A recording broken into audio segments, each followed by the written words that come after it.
mentioned transitional justice. And well, for me, the best example is not from my work in the court, but from my work here in the Philippines. You see, the Marcoses were never found responsible for any human rights violation by any Philippine court. The big cases that we hear are decisions by American courts. And that is because when Corazon Aquino took over, we had no recourse to any of these transitional justice mechanisms. Her government was too politically fragile, it was too vulnerable.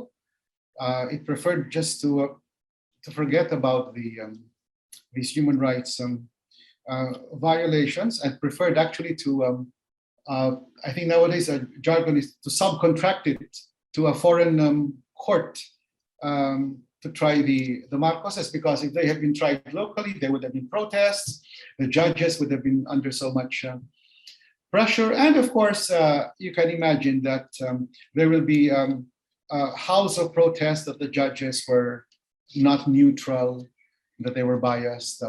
So best to send it off to a foreign court. Today, there is a whole wave of historical revisionism. People say the tortures never happened. And despite the fact that we have a law to give compensation to the torture victims. But there is a whole wave of denial, akin to the Holocaust deniers. And so for me, we are paying the price today for something that we failed to do more than 30 years ago, which is to bring the torturers, Marcos and the other torturers during his regime, to trial and to a conviction. So for me, it is important to establish the truth, to have justice, despite the fact that perhaps it might be more politically expedient to just look the other way. And so the formula, the favored formula of the ICC is that justice is indispensable to peace, that a long and lasting peace will require that justice mechanisms be in place and that we end impunity.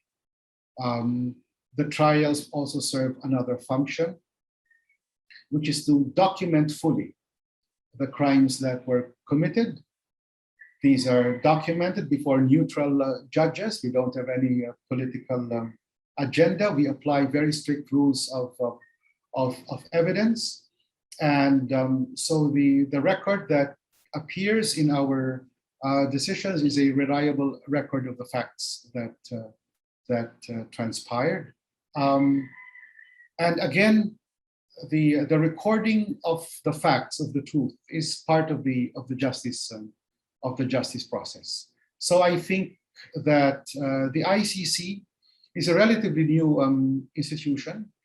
The Rome Statute was written in 1998.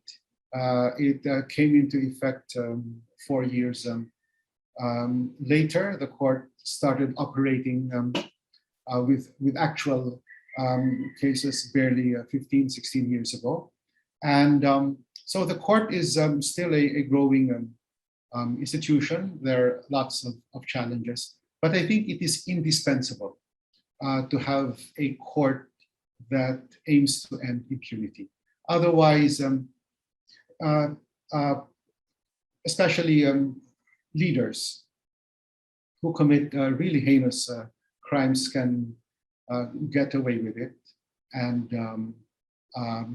it actually sends a wrong message to the next generation of children. So I think the work of the court the work performs a noble task, and I hope it will endure and succeed.